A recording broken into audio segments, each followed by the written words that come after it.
Okay, we're going to get started. Okay, everybody. So, good evening, everyone, and welcome to this conference entitled The Russian Threat After Ukraine, the European Union.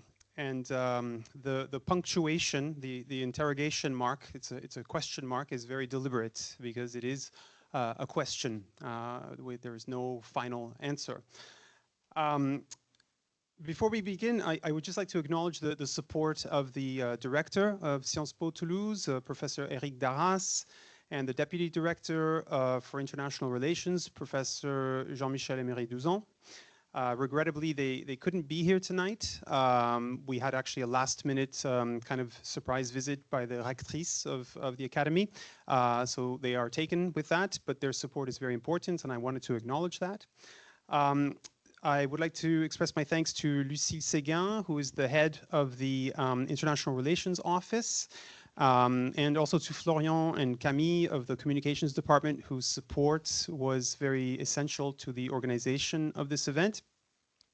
And finally, a very warm welcome to all of you, the colleagues, staff, and students especially. Thank you for being here tonight. Your presence really underlines the relevance of this question. I'm going to introduce the speakers in just a moment, but I'm just going to do a little preamble. I promise I won't take very long. I first want to tell you, so I'm, in case you don't know, Professor De Paul Antonio, language teacher here. Some of you maybe had me as a professor. I'm going to be the moderator tonight, and I'm delighted to open the conference that's devoted to the war in the Ukraine and to exploring some of the challenges that it raises. The objective of tonight's talk is not to advocate any specific policy or political viewpoint, but to provide an informed insight into a very rapidly unfolding situation. We seek to offer here at Sciences Po Toulouse the whole community a comprehensive and rigorous, I dare say, understanding through two perspectives. On the one hand, we have the perspective of first-hand field reporting, so on-the-ground concrete experience. And on the other hand, we have strategic analysis of long-term developments. This conference is really just a continuation of all the conferences we do at Sciences Po. Our institution is really committed to trying to understand global crisis and geopolitical transformations. But I think, and I have to say this particular conference is carrying a particular significance this week, and especially today. We are all here meeting in the aftermath of a very controversial set of remarks that were made last week by the French chief of the defense staff, General Fabien Mondon, who spoke of the need for France to be prepared to sacrifice its children. That has created a lot of division and a lot of debate, and it cannot be without connection to the topic tonight. Today is also a very special day for two other reasons. One, it is today that our president, Emmanuel Macron, announced plans to expand the French army through the reintroduction of voluntary military service. And finally, it is a coincidence, but an interesting one, that today also marks the deadline put forward by the US President Donald Trump for the Ukraine to accept a new peace proposal, one that President Zelensky described as a choice between losing dignity and freedom and losing US support. This Russian aggression against the Ukraine continues to reshape power relations in Europe, and it tests the resilience of democracies, and it also revives, be it confirmed or not, it revives concerns about Russia's ambitions towards its neighbors. And the questions raised are numerous, and they are complex, and they demand both clarity and perspective.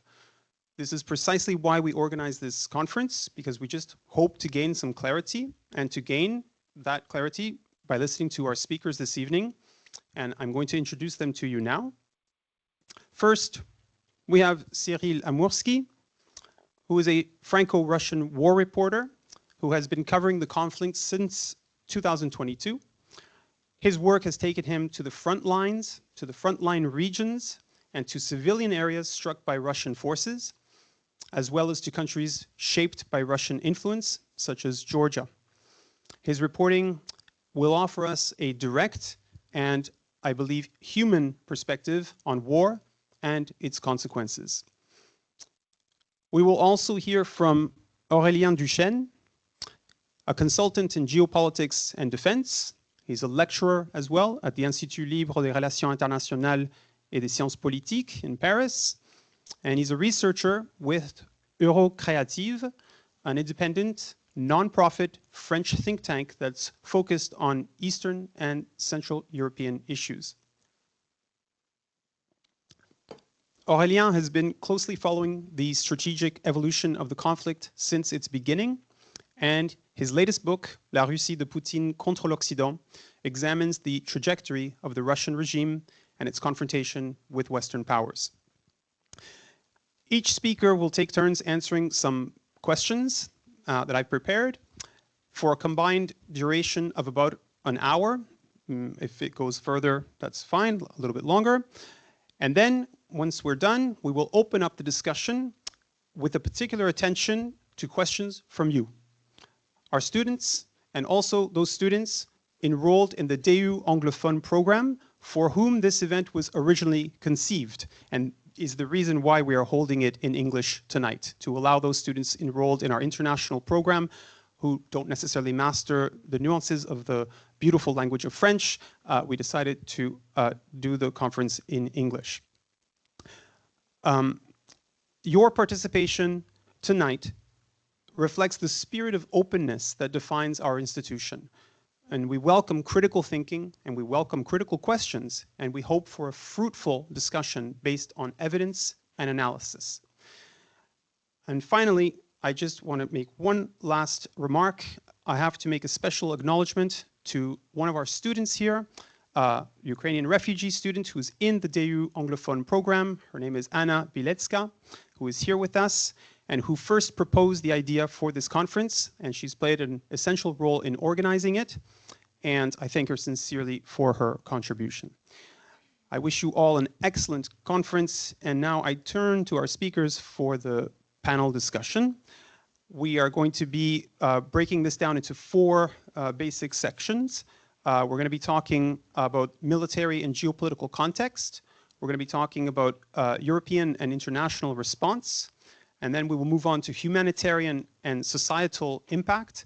And finally, we will look at the future outlook. Each of those sections, hopefully maybe about 15 minutes, we'll see how it goes.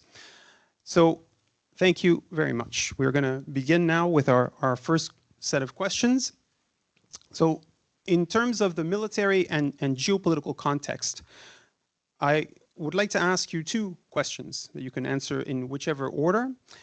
First, what are Russia's strategic objectives in the region? If you could explain that to us. And second, how is the war in Ukraine reshaping power relations in Europe? Yours does not work. Okay. Well then, if you hit the button, it doesn't work? Wait. Oh. Now it should work. Sorry. Thank you very much. Thank you very much for the introduction. I'm not going to take too much time right now. I just want to say thank you very much for being here. I was a student myself about a year and a half ago. You were a student as well a bit more years ago. And now you're a teacher as well. And what I would just want to emphasize on is that right now I will turn on basically, well, almost like a PowerPoint with different pictures that I have taken between 2022, 2024, 2025 as well. Most of them are from 2022 and 2023, and they are here just to illustrate some of the things that I have witnessed, some of the things that I have seen myself during my time as a war reporter. They do not include all of my work, but it's just a little presentation of that. And last thing that I want to emphasize on before I leave you the stage so that you start answering this question is that I really want you to ask us questions. This is pretty much the point. I was a student myself, as I told you, and I think it's important, you know, whenever you have the possibility to really have an exchange, sometimes have a critical exchange. We do not always agree with each other. And although you are the moderator, and of course you are here to moderate, as your title says, the conversation, we might have opinions that might be different from yours, and it's totally fine. And if you have any questions, we are here, of course, to answer to any of them.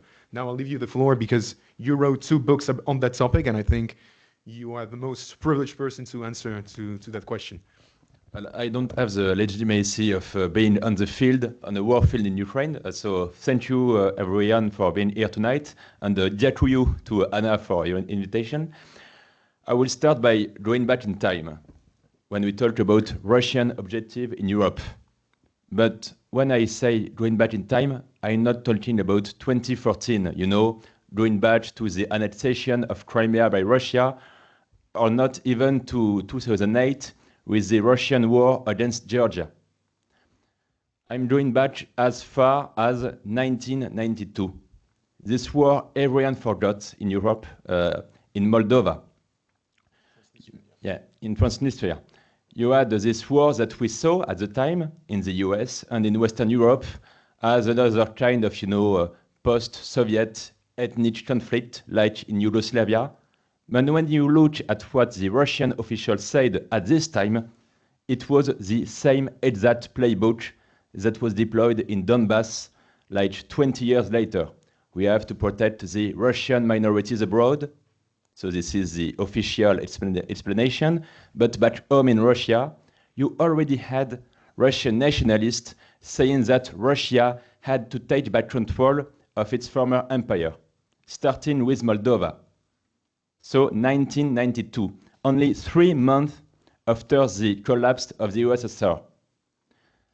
Next year, in 1993, and I'm not going to make the full list of Russian warfare because it's going to take like a few hours, but next year, yeah, a few days.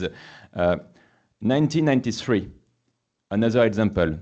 You have not some kind of, you know, extremist marginal in Russia, but Alexander Rutskoy was the vice president of the Russian Federation, who openly laid claims on European land, ranging from Crimea and Donbass in Ukraine. It's ours. It has to be taken back by Russia, to Estonia, with a city, we are going to talk about the city tonight, Narva, a city in the east of Estonia, which is populated by the large minority of Russian ethnic and Russian-speaking minority. And as soon as 1993, the Russian politicians there organized a mocked-up referendum to try to annex this Estonian city to Russia. And the last final date from the 1990s, I will just take the first and only democratic election the young Russian Federation had, the presidential election of 1996, because the third biggest contender of this election was a kind of kingmaker. His name was Alexander Lebed. He was involved in the war against Moldova 4 years earlier.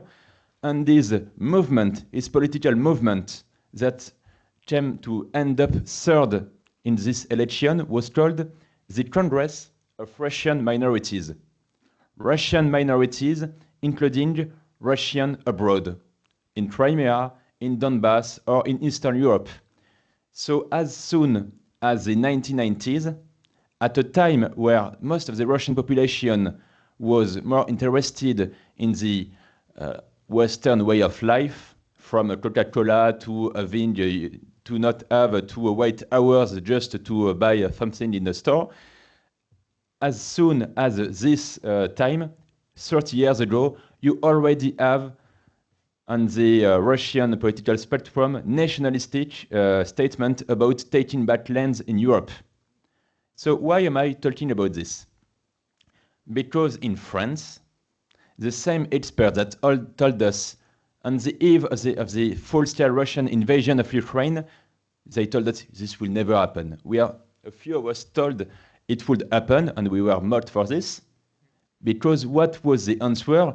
Putin is not going to invade Ukraine because it's not rational. It's not his interest. Well, I'm going to talk about rationality in this first answer, because we have to understand that the rationality, not about psychology, but about knowing what is your interest, your national interest in Russia, it's not the same as in France, Germany, or the UK. So when we explain that Russia is not going to attack NATO because they know we are going to answer, no. We said the same in Western Europe about Ukraine. They are not going to invade because you have to balance, the cost and the benefit of invading, and it's going to be suicidal. They did it anyway. And my bet is that Russia, in the next 3 or 5 years, is going to attack a NATO country in Eastern Europe. I will explain why for the second question. One last thing about the way in France we saw the Russian imperialism. We also had to explain that our neighboring countries in Central and Eastern Europe, Poland, Czech Republic, or the Baltic countries, that they were obsessed by Russia. Do you know the origin of the term obsession? In a Latin language, obsessio means to be like under siege. You are in a state of being besieged by an army. The term obsession comes from this. When we were already under the siege of Russian imperialism 30 years ago, but we didn't saw it. Because now we explain 30 years after Moldova, 30 years after the first territorial claims by Russian nationalists, that it is our fault because we expanded NATO. We included too much new members from Poland to Estonia in NATO, and we provoked Russia by explaining that Ukraine could join NATO. This is what you hear from people in France, that you could not accuse of being pro-Putin. They just want to, balance the fact and to explain that we have our share of responsibility, that we provoked Russia by expanding too much our influence toward former USSR. Well, I'm going to quote a guy named Vladimir Putin, 20 years, exactly 20 years before the invasion of Ukraine. He said in 2002 that, I quote Putin, it is on the website of the Russian presidency, there is no problem if Ukraine wants to join NATO. This is an affair of sovereignty, we don't have a problem. And 10 years later, Russia was explaining that it was the idea that Ukraine could join NATO that was unacceptable for Russia and that we provoked them. No, it is a pretext that was forged after they began to attack Ukraine. And now, 3 days ago, I heard, I will not give names, but French geopolitical analyst who also said that who also said that Russia will never invade Ukraine. He said it is because of NATO expansion that we provoked Russia. No, again, you have to just listen to what the Russians said themselves 20 years ago. One second, am I already too long? No, I think you're good. We're on time. Okay. So I will finish on this. Why would now Russia attack NATO? It is not about the annexation of Poland, for instance. It is about testing NATO. You all know the Article 5 of NATO. You attack one member, we all have to answer. Well, that is the theory. But does everybody in France wants to, send the army to protect Estonia or Poland? Maybe not. And maybe Putin will try to test NATO because he thinks France or Germany are not going to intervene. And if he does that, either we do not intervene and he has won, or we intervene and we go to war. And I believe it's going to happen. Sorry. No, I think you're totally right about all of these things, and I would like to give maybe a Russian perspective of a sense, I would say, because we hear a lot here in France that, yeah, Russia would never invade France or would never invade NATO because, you know, we have the US and also France has its own nuclear weapon, whatnot. And you are right to remind us that most of the people who today say, oh, yeah, it's never going to happen, they say the exact same thing about Ukraine in 2022. I mean, most of the major politicians in France, actually, most of them said that it would never happen, and it did happen.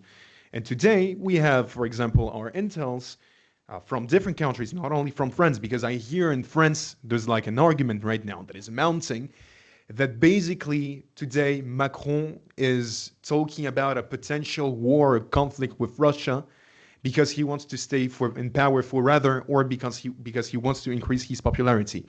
But what about Denmark? What about Germany? What about other countries that also talk about these issues? I mean, it's not only France that talks about it, but also other countries. What I'm talking about the Russian perspective, it's that basically when Russia talks to us, to Europeans, to Westerners, to the European Union, Russia says, look, we do not want to invade you at all. What are you talking about? We know that it's going to be too dangerous for us. Even today, I mean, literally hours before we started this conversation tonight, Vladimir Putin was in Kyrgyzstan and he was answering a few questions as well. And he was talking about this, peace proposal that was made by the US. Well, now today we know that it was written, I think around 90% of it was written by the Russians. But the point is that, yeah, basically Putin repeated once again, look, I can sign a paper where I can promise that I will not invade Europe. Well, first of all, Russia did the exact same thing with Ukraine. This is what happened in 1993 in Budapest with what we call the Budapest Memorandum, where literally Russia and other countries, such as the US, such as the UK and also France, but on a different level, promised to Ukraine that Ukraine has to give up its nuclear weapons, and in turn, Ukraine will have its sovereignty and security guaranteed. Well, we know what happened in 2014, and we know what happens today in Ukraine. Nobody has guaranteed, especially not Russia, Ukraine's security. So I think this is one point. The second point is, between what Putin says and what actually happens in, let's say, Russia itself, there's two different things. Because when you listen to the Russians, when you take a look at the Russian media, and when I talk to my family in Russia, they believe that in 1 year or 2 years, there's going to be a third world war. This is not me saying it. This is Russians who are watching TV, who trust the state, who trust the official propaganda, because they keep watching different shows where they keep telling them that, you know what? If we want to, we can nuke France. Which city should we? I'm literally quoting a show in Russia on a governmental channel. Should we nuke Marseille or should we nuke Paris instead? And there's a guy who's like laughing about it. He's saying, Paris, actually, it's a nice city. There's the Tour Eiffel. Maybe we should nuke Marseille instead. So in Russia itself, people are really into that topic of a confrontation with Europe. When you listen to some of the soldiers today that are being taken as prisoners of war in Ukraine, for instance, a lot of them say, well, we did not know that we would be fighting Ukrainians. We thought that we would be fighting maybe some Poles, maybe some French, and maybe some Germans. And it's not something, again, that I'm making up. This is something that you hear directly from people who were taken from the ground, who said that, yeah, we believed that Russia would be invaded by Ukraine with the support of other countries, and this is why we fight. Today, it's not a war against Ukraine, it's a war against the collective West, against anti-Russia. And they believe that the main form of anti-Russia today is Ukraine. I'm not going to explain that. I mean, this is traditional Russian propaganda. But what I'm trying to say is that today in France and in Europe, I think it would be really naive to think that Russia does not want to do anything in regards to Europe or NATO because we have weapons or anything else. Because first of all, as you mentioned, history has proved that it doesn't matter. And second of all, because when you listen to Russians themselves, again, they are very definitive about the fact that at one point there's going to be a confrontation. So if the question is, what are Russia's strategic objectives in the region? I think that the main objective today is for Russia not to take only the the cities that it already controls. Russia wants to control even more. And I think that the main thing that Russia is scared of is having a democracy close to its doors. This is something that we see again since the 2000s, even before that, but especially since the 2000s. First, it was Georgia. I mean, of course, as you mentioned, it was Transnistria, but if we talk about more recent examples, it was Georgia. And then it was Ukraine. I mean, why did the war in 2014 start? Was it because Ukraine was full of Nazis? I mean, come on. I don't know. Maybe some people in this room believe it, but if we even take a look at the last elections in Ukraine, which happened in 2019, the far-right coalition, it's not even one party, it's a coalition of like 4 or 5 nationalist and far-right parties, they got 2.2% of the vote. And in 2014, when the initial phase of the war started with the annexation of Crimea and the war in eastern Ukraine, the whole far-right got 4.5%, I think. I mean, less than the 5%. They couldn't even get any parliamentary representation when it comes to the proportional elections. So it's not about that. It's really about the fact that Russia does not want to have any democratic neighbors around it, to its borders. Because as you said yourself, Putin has changed his narrative over and over again. He kept on saying that Ukraine is allowed to join NATO, it's Ukraine's sovereignty. That he will never invade Crimea. I think he said it on a German 2008 on a German TV channel. He keeps lying. He keeps changing the narrative. So this is why we should not trust any of Russia's words.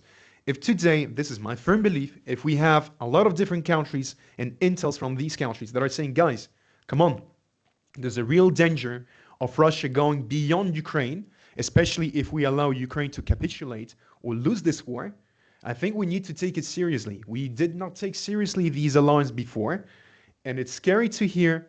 It's scary when the Mandon, so the chief of staff of the French military, says that, yeah, we need to be ready to sacrifice our children. Basically, this is what he said. But what he's saying is, he's not saying, and I will finish on that, he's not saying that we need to send anyone to Ukraine. This is not the point. The point is, he's saying we need to be careful, we need to be ready, because anything can happen today in Putin's Russia. Do you think that Ukrainians believed that it would be invaded in 2014? Do you think that Ukrainians believed in the full-scale invasion of 2022? Nobody did. Do you think that maybe the guy who was preparing sushis in a street nearby to my place in Kyiv, he thought that he would be on the front line? That he would abandon maybe his children and his wife to defend Ukraine? Of course not. But there was a risk.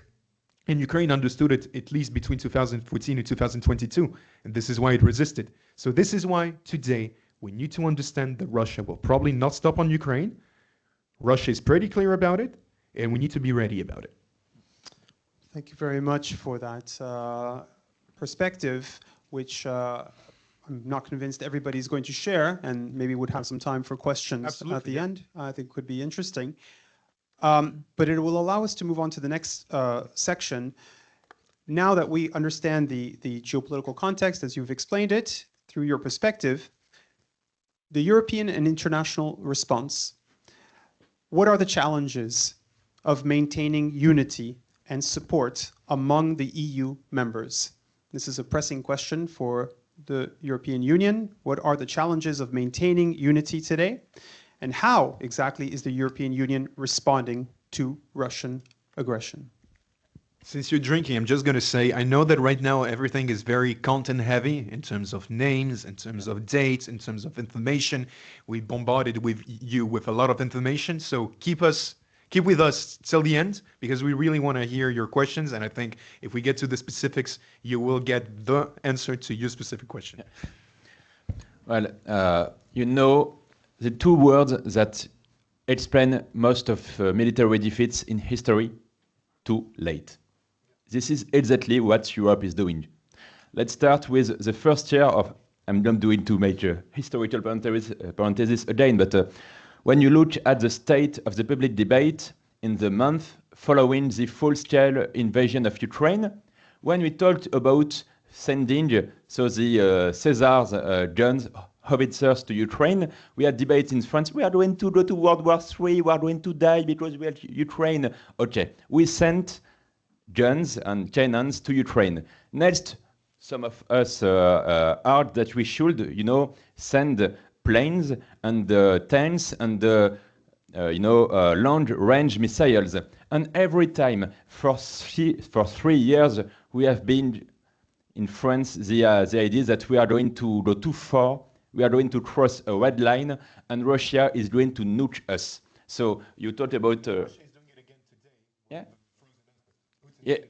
Yeah, absolutely. Yeah, we can talk about the frozen assets. You are right, because it's a very important issue regarding the European answer to both the Russian aggression and also how to end this war on the best way possible. So to go back to the question of the military support to Ukraine, for 3 years we have been limited by the idea that Russia had red lines we shouldn't cross, and every time Russia said we are going to go too far and to go into direct war with Russia, it was wrong every time. So now the other problem with the military aid for Ukraine is that we do enough to let Ukraine resist, but not enough to do better. For instance, when Ukraine chooses to plan asymmetric warfare, so to cancel the massive superiority of Russia by finding innovative tactics and technologies, starting with drones, Ukraine can knock out 1/4 of the total Russian oil industry when it comes to refineries, right? Yeah, okay. Sorry, also for my very French accent, even on the French standard. So every time we see that we do enough for Ukraine to just survive, but not enough to not only win, but also to show the world that Russia could be forced to negotiate on our terms. No, we are going to fall in a new trap. When you look at everything we did with Russia for the last 30 years, every time we negotiated, there was the idea that Russia is not going to go further. So, okay, let's give up Donbass. We are going to negotiate the Minsk agreement, but Russia got what it wanted with Crimea. They are not going to go beyond. They did. Okay, so maybe if we limit the escalation of the conflict, Russia will be more open to discussion. They are not. Even Trump acknowledges it sometimes, and the next day is going to sometimes. So it's like Dr. Jekyll and Mr. Hyde when it comes to diplomacy. So when Russia, I give this last example, just includes North Korea, so an entire nation with nuclear weapons to join this war directly to fight alongside Russia, and we still hear that people in France that say we should just do more about Ukraine because we don't want to be the next ones to be attacked.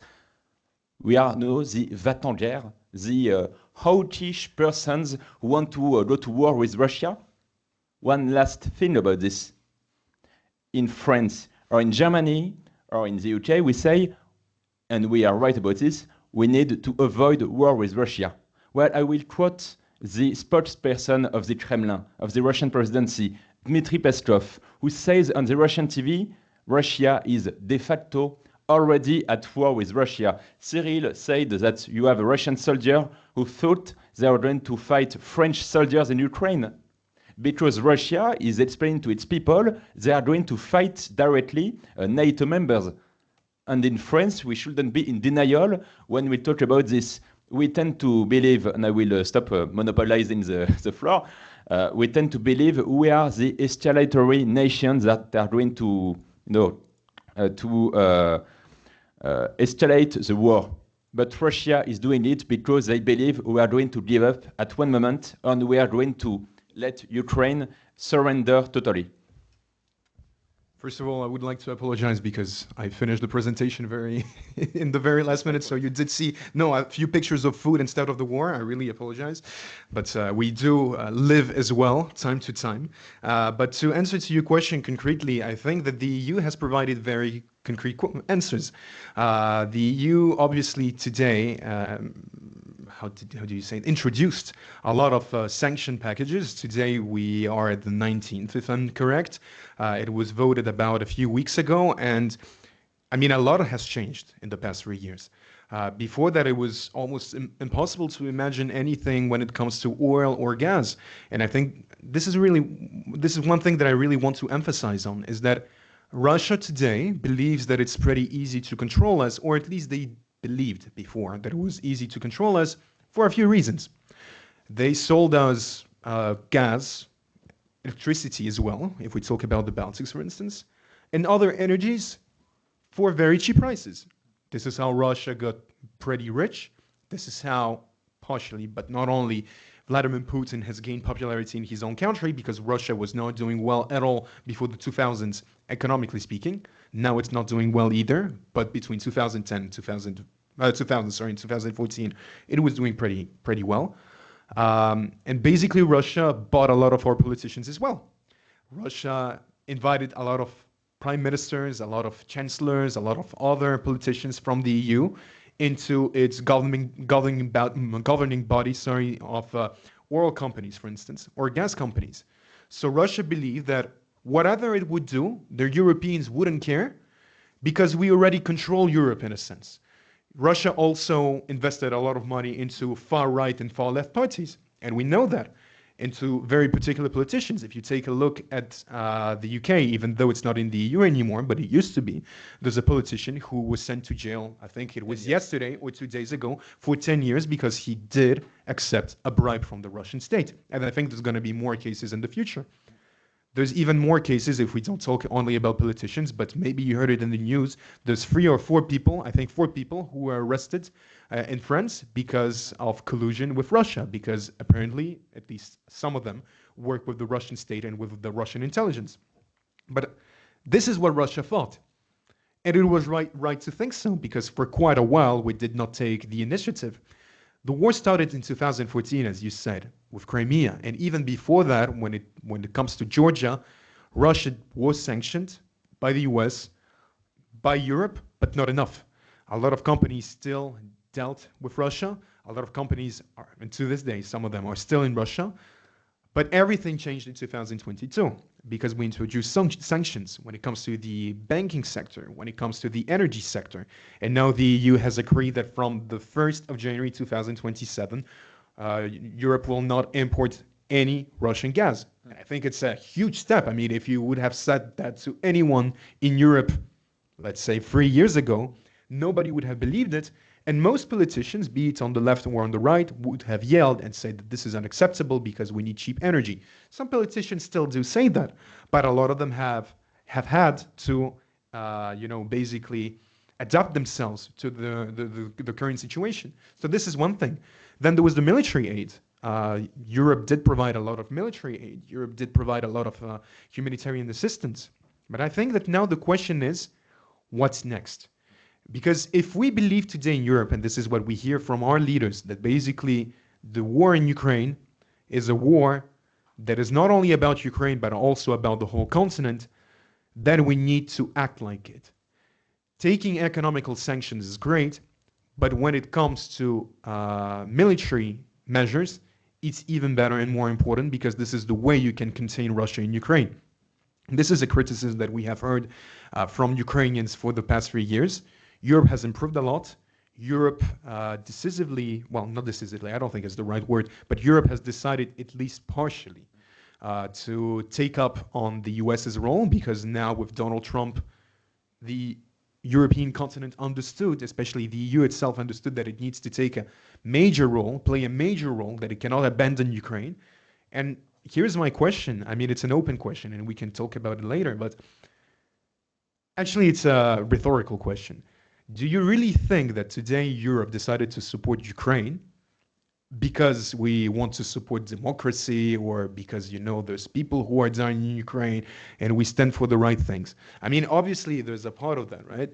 But this is not the main thing. The main thing is because today Europe understands that without Ukraine as a shield, and Ukraine is literally a shield today, Russia would go on further and further and further. And today, if we take a look at the current situation, it's been like, what, 3.5 years? Soon it's going to be 4 years that the full-scale invasion of Ukraine has started. Should we take a look at how our armies have changed? They have changed dramatically. It's not enough, but they have changed dramatically in terms of military expenses, in terms of military aid, in terms of the way we reorganize the economy. Even when it comes to, for example, today, Macron's speech about the introduction of the voluntary military service, all of that shows that there is, a paradigm that is changing right now. The way we think is changing, the way that our economy works is changing. And what I'm trying to say here, and then I'm going to add a last note to that, is that Europe has gained a tremendous amount of time in the past 3.5 years to reorganize itself, to prepare itself in case of an invasion. And so this is something that I've heard from I would say, Russian colleague of a sense, yesterday in Halifax, is that basically today, if we decide to abandon a part of Ukraine, as you said, the Donbass, for instance, where today in Europe we have the best defenses, the best trenches, the best soldiers, well, what is going to be the next step? But this is another topic. This is more about the military aspect. But again, if we have to conclude on the European question, I think that Europe has improved a lot. Europe has still a lot of things to improve on. And I think that the main topic is the frozen assets. If today Europe says that Ukraine is in a critical situation and that we Europeans believe that our fate is totally connected to Ukraine and our security is totally connected to Ukraine, then probably a clear message would be to unfreeze, defreeze, I don't know, whatever. You understood me. The Russian assets, to seize, first of all, to seize them and use them to give them to Ukraine so that Ukraine can purchase weapons or do other things with that.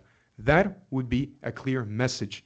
Instead of having populists in any country in Europe saying, we're spending billions for Ukraine, our people are starving, and the situation is tough. And honestly, I'm not even mocking them because it's true. I mean, right now in France and in other countries, there's a lot of people who are in poverty, a lot of people who are living paycheck to paycheck, and it's true. But to avoid that argument, we can use frozen assets. We can seize them. It's not money that comes from our budget. It's money that was frozen from Russian oligarchs and whatnot, and we can give it to Ukraine so that Ukraine can use it to defend itself. That would be a clear message. I think that would be the best answer possible from Europe to any plan that today does not consider only Ukraine's interest, but also Europe's interest. And this is why, 5 seconds, this is why today Europe wants to play a key role in supporting Ukraine in its final peace plan. Okay, thank you very much for the clarity of that perspective on Europe and the international response as well. Switching it a little bit to our third part now, and we're just on schedule. There is also the question of the humanitarian and the social impact of this war. I would like to ask you to talk to us about how this war is affecting neighboring countries and refugee flows, if you could give us some insights on the refugee statuses, and how are civilians coping in those conflict zones, and what are the long-term societal consequences? Well, maybe you want to talk about the last aspects, and then I'm going to talk about the on-the-ground aspects. Okay. Yeah, because Cyril has been a lot of times in Ukraine, talking to refugees and so on. So I will not talk about this, but maybe two short things. The first one about neighboring countries. For instance, when I was in Estonia in June at the invitation of their Ministry of Defense, because they wanted to show to some French experts how they cope with what is happening in Ukraine, I discussed with people from it's kind of a civilian militia trying to prepare to defend their ground in case of invasion. So not the regular army, but civilians that are going to defend their homes. And he was explaining to me how they just look at Ukraine, the way this population is resisting drone attack, missile, etc., and how they already prepare in Estonia, so a country with 1.5 million people, so less populated than, the Lyon, for instance. You have more people in Lyon than in Estonia, facing Russia. They were already planning the idea that if they are invaded, it's not going to be just military defense, but also civil defense. Another thing. I have a map, by the way. Thank you. Yeah. So you see the city of Narva, for instance. I talked about it because it's one of the hot points that are going to maybe be subject of a Russian provocation. They would like, for instance, to free Narva citizens from the Estonian fascist regime that is planning a genocide of Russian-speaking minorities. They did it in Crimea. They could do it in Narva, for instance. And sorry to be out of the subject of this answer. To go back also to the long-term development, I will just briefly talk about the Russian society, because there is the idea that do they support or not this war? Do they endorse Putin, or are they with just forced to? Well, when you look at this, Russia is just enlarging the window of Overton. They are just preparing the Russian population to accept even more extremist ideology that is going to lead Russia to war against Europe. Just one example, and I will give back the floor to Cyril, but when you look at some people in Russia that were labeled as extremists 20 years ago, they are the new mainstream. And they say that Russia should be like a fascist regime. It's not my analysis. It is just on the Russian TV saying that Russia just need to go to a full fascist regime to just prepare for a total war against some European countries. So they just want to convince the broad Russian population that was maybe too, westernized. I don't know how to say it. Just to accept extremist ideologies that weren't as popular in Russia like 10 or 20 years ago. Thank you very much for this question. I think it's indeed a question to which I can probably answer when it comes to the on-the-ground realities, because frankly speaking, when it comes to the refugees that are in Europe or other countries, I don't have that much data, but there's one thing that is interesting. For example, we keep hearing a lot today in the discourse. I mean, the far-right parties are surging in a lot of countries, not in the whole of Europe, but in a lot of countries. And we did see, for example, that in Czechia, where, let's say, a populist plus far-right coalition basically of parties won the elections, even though they run separately, but let's not get to the technicalities.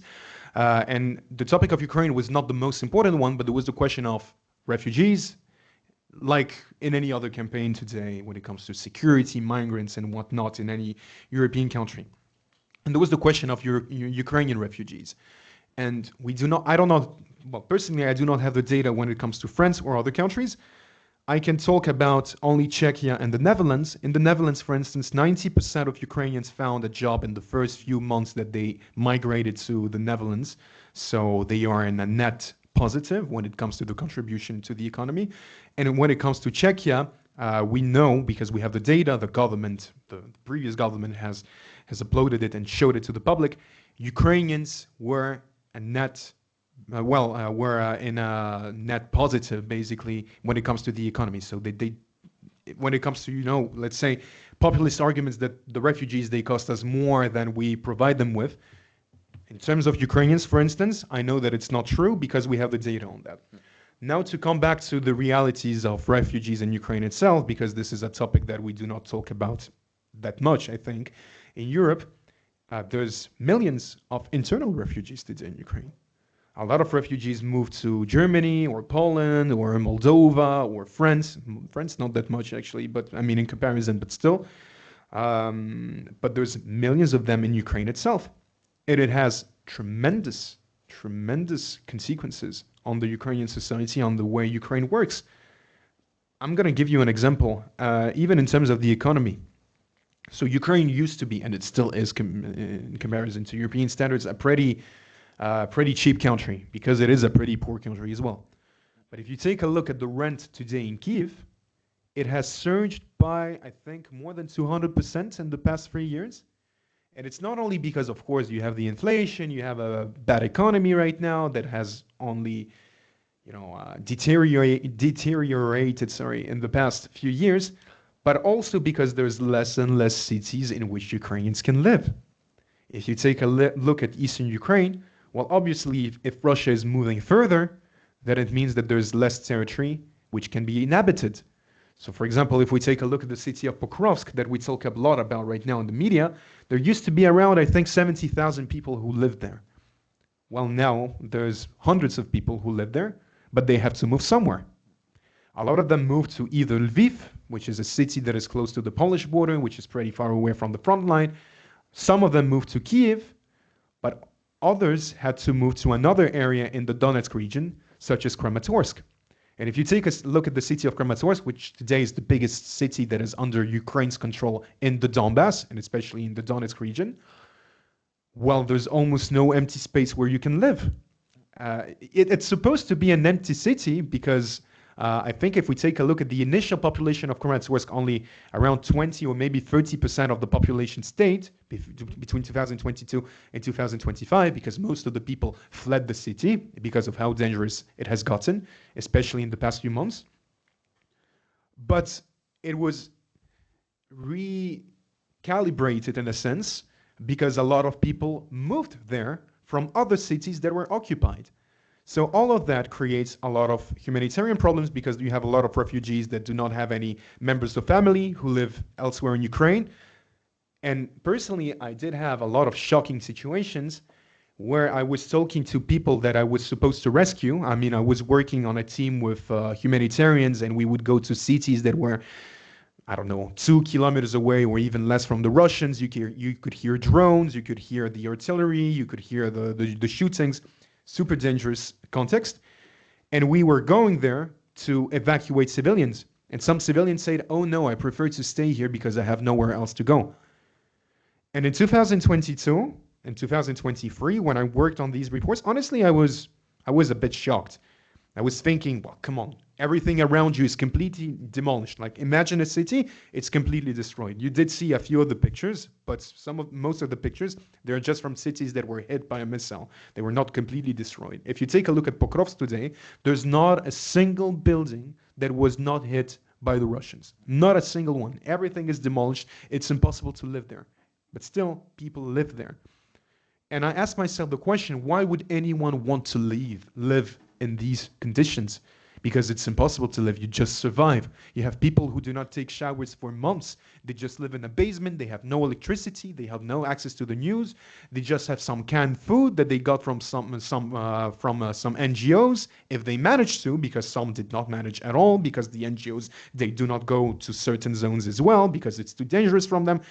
You know, and it's a circle, basically. People live in these horrible conditions, and I used to judge them a lot, because I could not imagine myself living in these conditions. And their argument always was, well, we have nowhere else to go. We spent 40 years living in the city, if we talk about, you know, pretty old people. So we have nowhere else to go. We cannot build our life elsewhere. Or some people say, well, you know, we do have some family in other cities, but we're not very well connected to them. And for me, it was still shocking because, or they said, yeah, we do not know anything about the refugee shelters. And I did not understand that because, again, there's nothing more precious in the world than life, right? Because they will not survive in these conditions, or at least they have a very low chance of surviving. The reality is that because Ukraine is a very poor country, and that unfortunately we do not support it enough in terms of humanitarian aid now, I'm not talking even about the military aspect. Well, Ukraine does not have the funds, or at least it did not allocate enough funds to create shelters. And when you take a look at some of the shelters that, for example, today are dozens of kilometers away from the front line, like in regions such as Dnipro, you take a look at the shelters, they are in horrible conditions. There's very poor hygiene. Sometimes people have to spend their months. They don't know where to go. And I've met a family in Pokrovsk, a city that, again, we talk a lot about right now in the media, where a family told me that they had to go back to Pokrovsk 2 freaking times because they had no money left, no food, no salary, no nothing. So they had to come back to their place in the month of February of this year. And in February in Ukraine, I can assure you that it's extremely cold, especially in the Donbass region. People who came back there with no light, no electricity, eating canned food, and that's it. Why?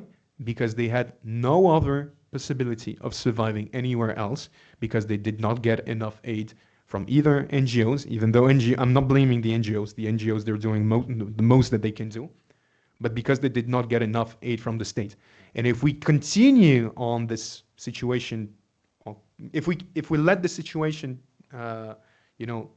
deteriorating, it's going to be worse for the Ukrainian economy, but it's going to be a problem for us as well. For us, I mean Europeans, because we have more and more migration.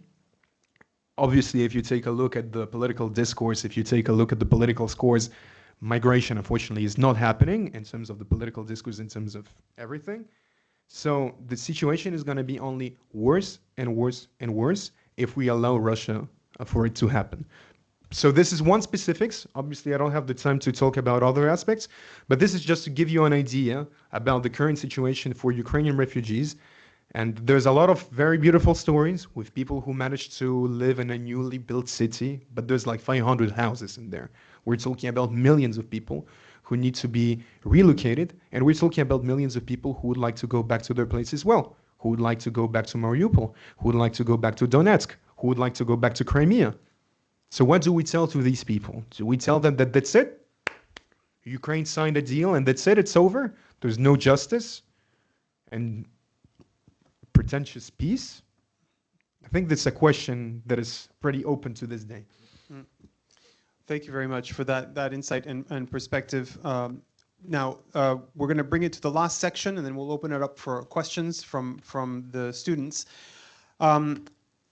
You've answered it somewhat because you touched on it several times, but maybe you could give us a kind of an overview. This is the section on the future outlook. What scenarios, I know you don't have a crystal ball, but what scenarios are likely for the coming months, maybe coming years? And what are the possible implications for Europeans and European security in that sense? Very important question. Yeah, go ahead. Well, when you look at the short term, what is likely is that so I'm taking a bet on the near future, but the current plane discussed between Russia and the US, even though it was like most likely written by Russia rather than the US, is going to end up the same way that the Anchorage summit ended. So I had two night. Maybe remind it towards what is the Anchorage summit. Yes, you're right. So the big summit between Trump and Putin in Alaska, in Anchorage. So on the channel LCI, where I work as a columnist, we had an entire week saying we are going to see the new Yalta summit. It's going to be the battle of giants. It's going to be Putin and Trump. They are going to propose a new deal, and nothing. Yes. Nothing. There was not a single deal, because at this time, Putin was still convinced that Russia was still gaining momentum on the battlefield, enough that so that Ukraine should collapse in the coming month. So when you look at the battlefield, when you compare the situation right now to the last 3 years, so from the end of November 2022 to now, Russia just conquered 3% of additional Ukrainian territory. So they just took more than 20% of Ukraine in 2022, but in the next 3 years up to now, they just took 3% of Ukraine. So when we explain that Russia is just like a bulldozer that is going to erase the Ukraine step by step, they take a lot of time and a lot of casualties for now, because there are estimations ranging from like 800,000 to 1 million of Russian wounded and dead soldiers, so global casualties. But when you look right now at the battlefield, Russia is accelerating its pace of conquest, because when you look at Pokrovsk, the city Cyril talked about, we have been saying that Pokrovsk is going to fall tomorrow since 2 years. I remember on TV in December 2023, I was asked, is Postcraft going to fall in the next few days? I had the same exact question 2 weeks ago, the same as 2 years ago. But okay, this is the optimistic case. But yes, Russia is trying to break down the Ukrainian line of defense. Their bet is that, okay, so this is a deep state map, I guess, yeah. So Pokrovsk is now the epicenter of this war. It is a strategic city in Donbass, strategic because I'm not going to go into too much details, but it's like,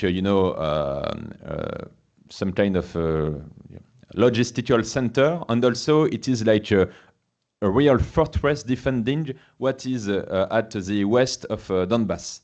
So Russia is trying to take this city because it would open up a new front to invade what is left of Donbass. But so Ukraine is resisting, but maybe, and I will finish on this, maybe the Trump administration, if Pokrovsk falls, is going to think, okay, Ukraine is doomed. We have to negotiate right now. The Europeans are just taking too much time. The war is over. We have to negotiate. And sorry, but fuck Ukraine. It's going to be as simple as it is.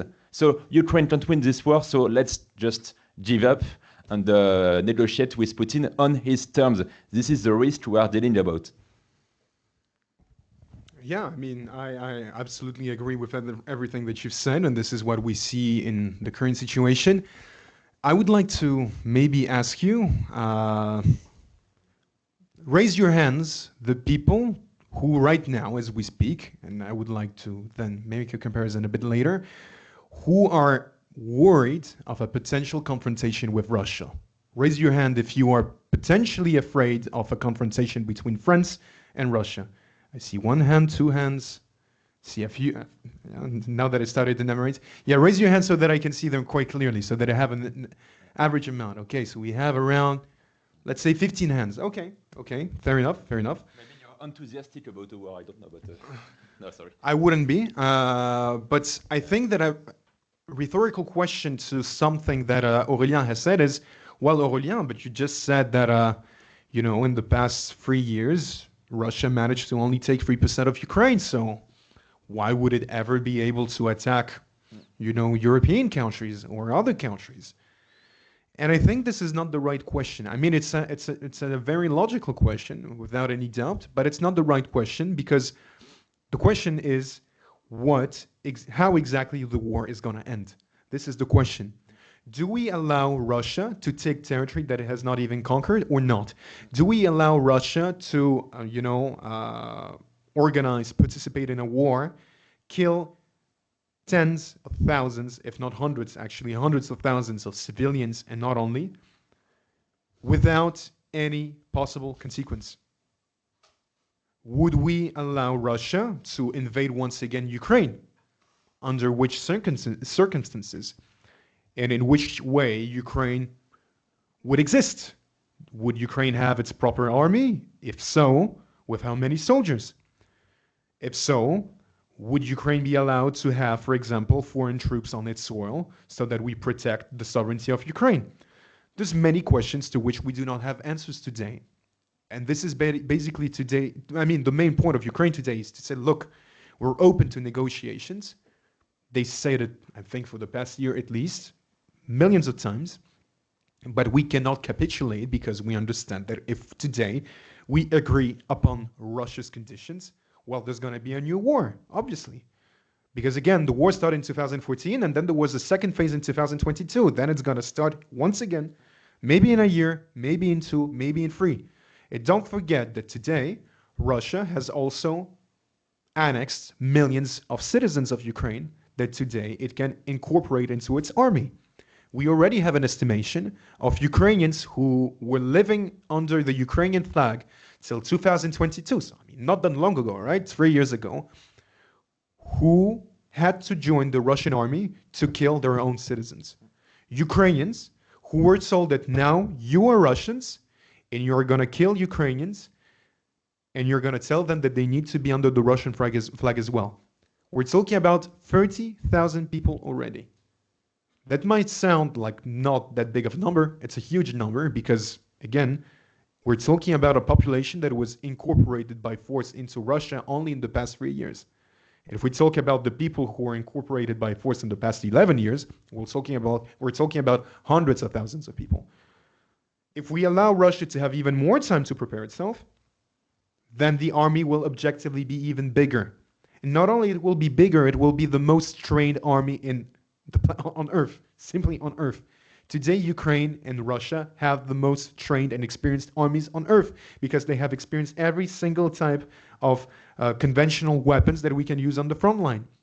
Do we really want to risk all of these people and maybe the entire Ukrainian territory fighting against Europe if we allow Ukraine to be abandoned and to lose? I don't think it's a bet that we should be taking. And we have talked about Narva, so my God, too many pictures here. We have talked about this city here in Estonia. Well, you see it's directly on the border with Russia.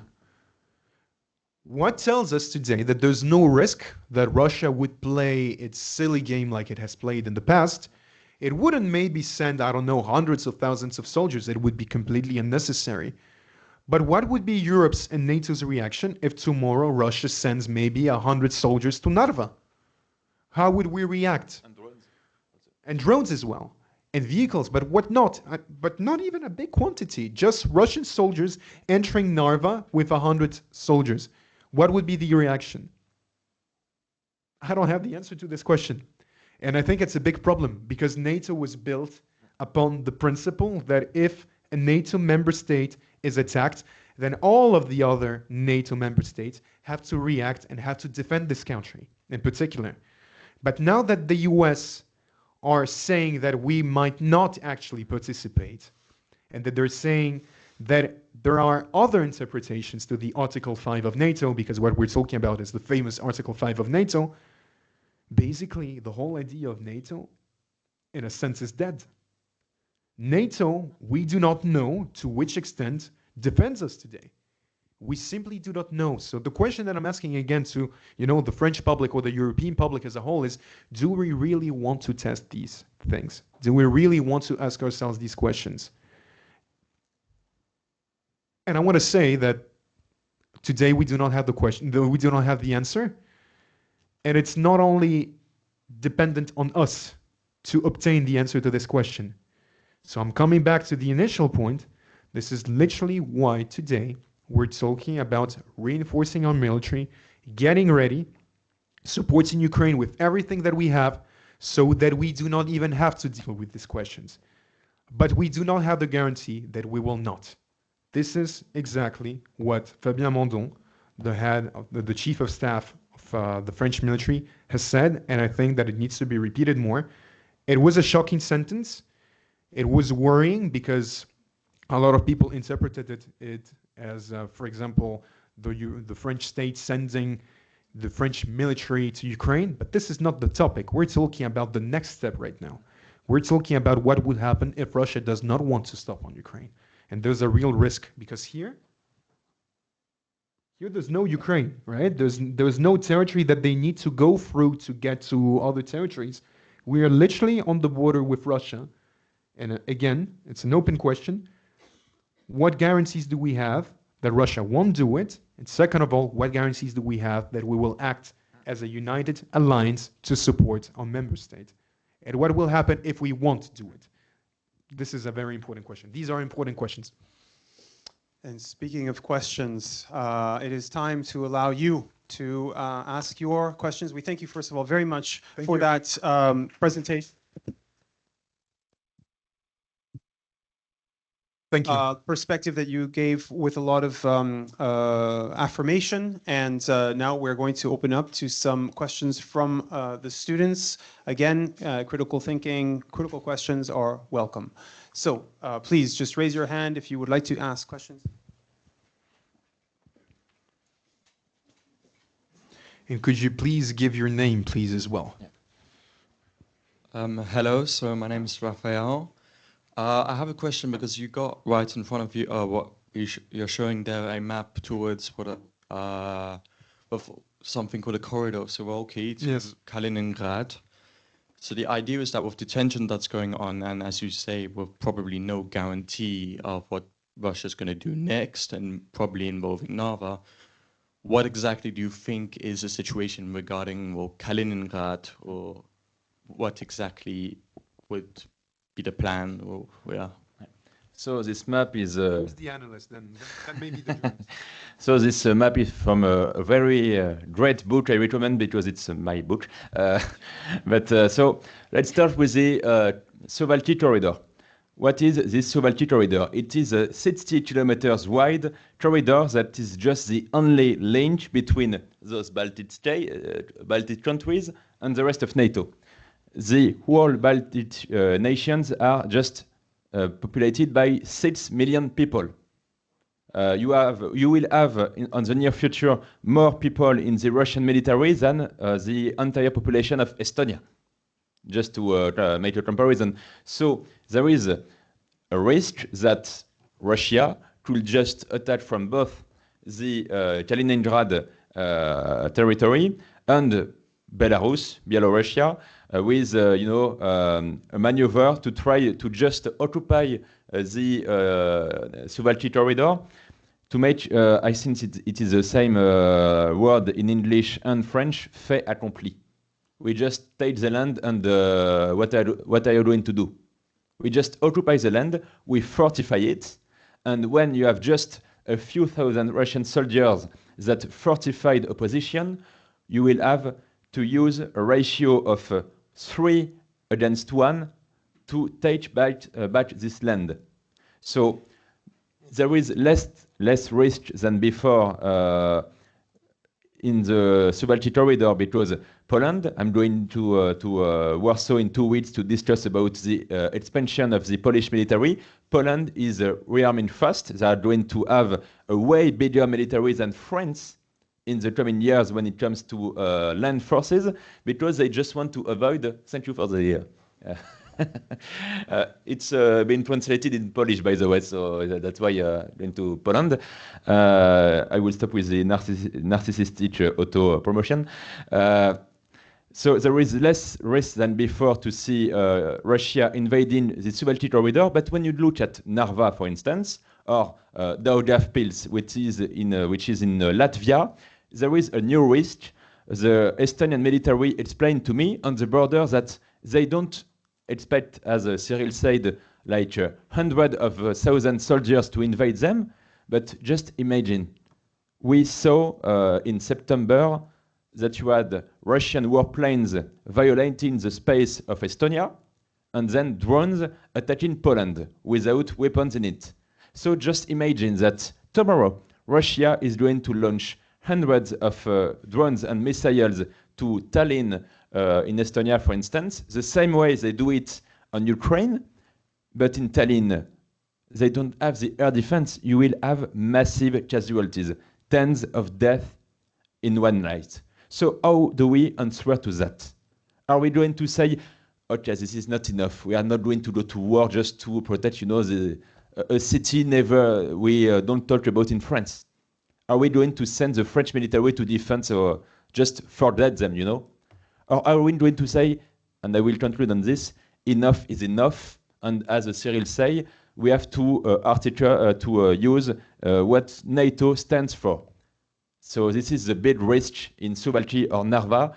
It is that the plan A by Russia is that we are not going to intervene and they win without fighting, or the plan B is to just fight massively and they are just gearing up to fight us massively, and we do not.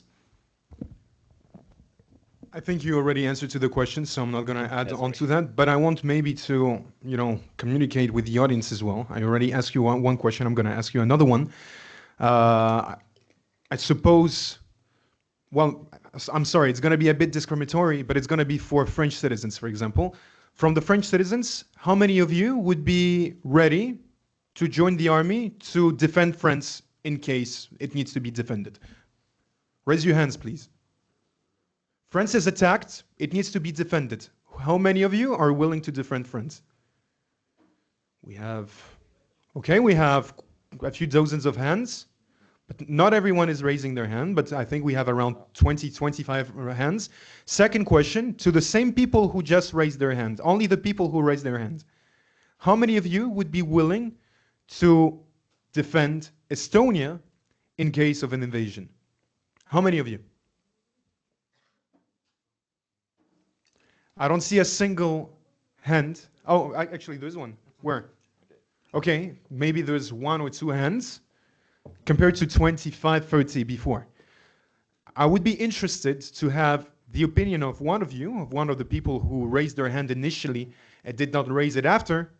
Why would you say yes in the first question and no to the other one? Would anyone be willing to speak?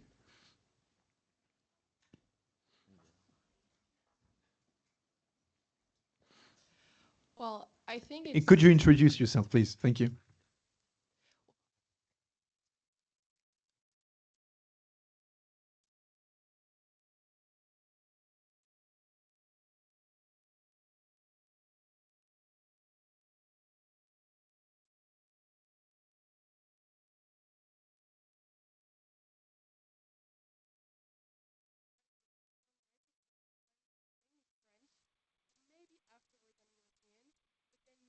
Afterwards, I feel close to countries in Europe that are more in the east. If you ask the question, would I fight for Italy if they were invaded? I think I would probably have more answered yes, because I feel closer to them. So I think that unfortunately I don't feel so close that I would maybe willing to die there, which is terrible because I should not be thinking from this only. It's your point of view. We're not here to judge.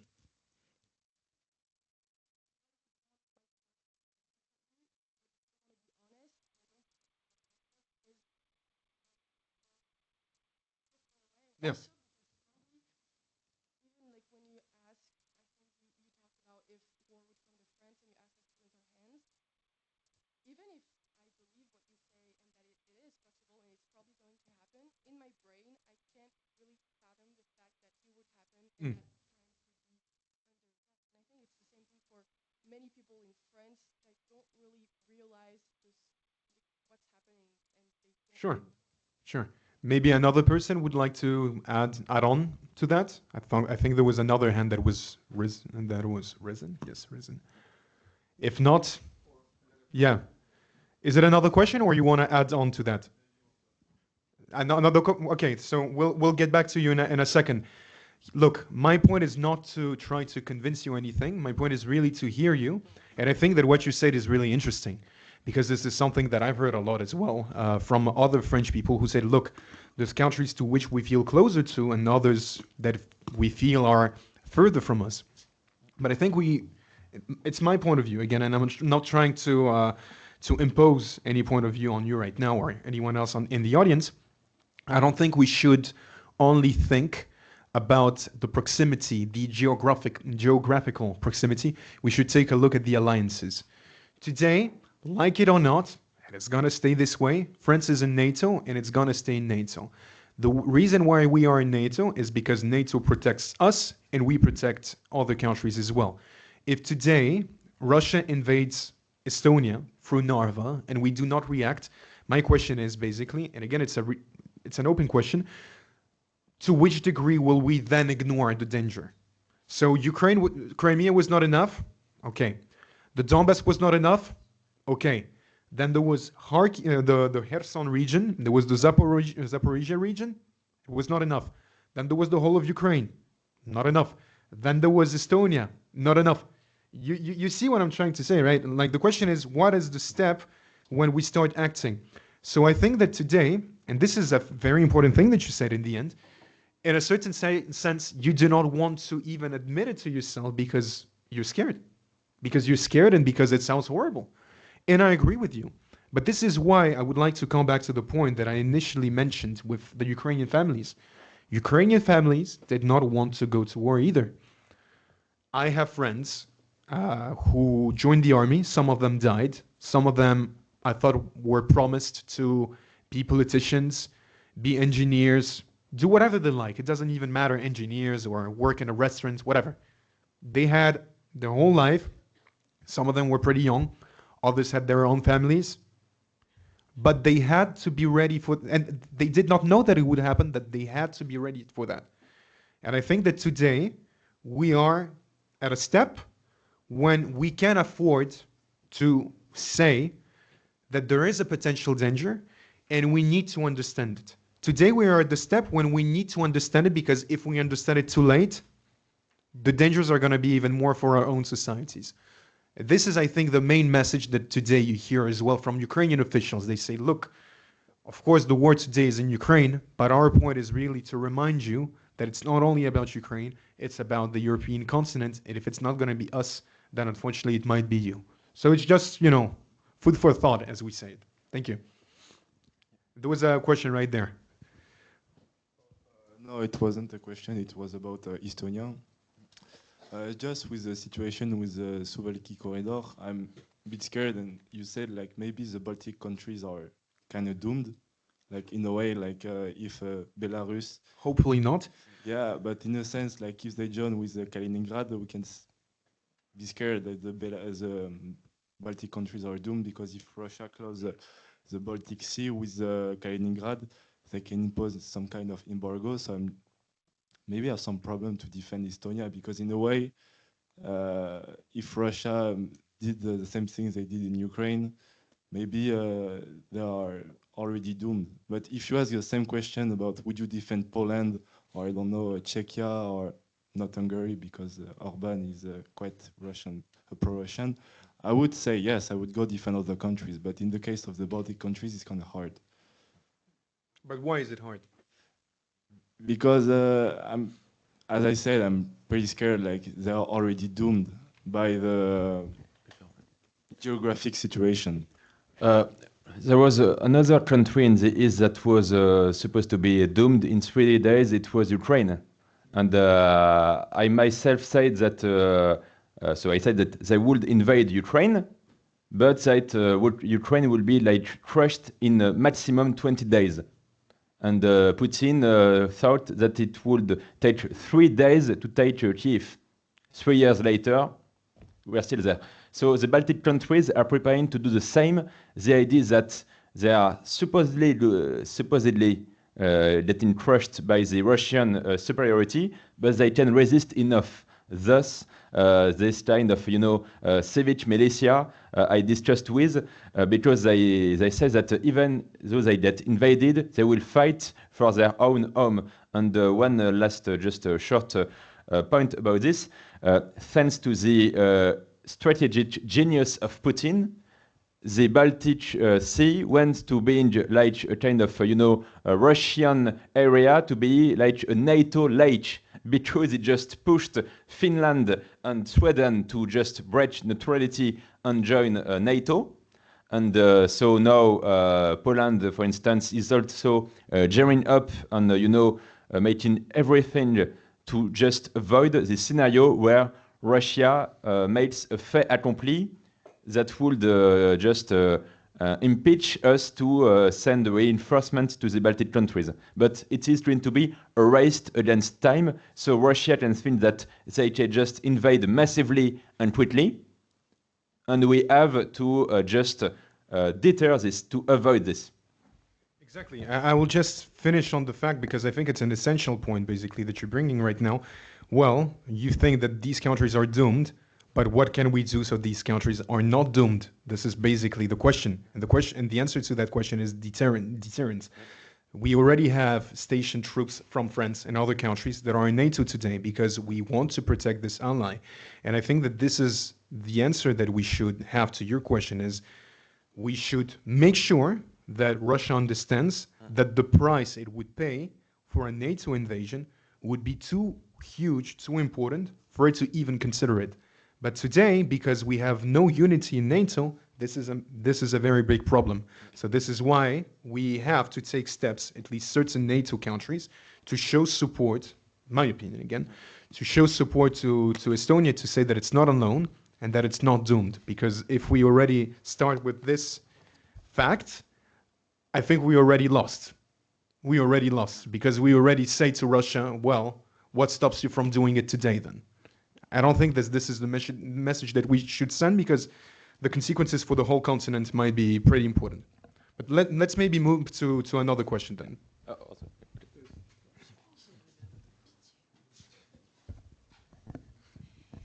Thank you for your presentation. Thank you, sir. I have 2 questions, and maybe to gain some time, you tell me, I can ask. We have time, it's all right. Okay, so I will ask the first question that will be more, like general, and the second one will be more specific.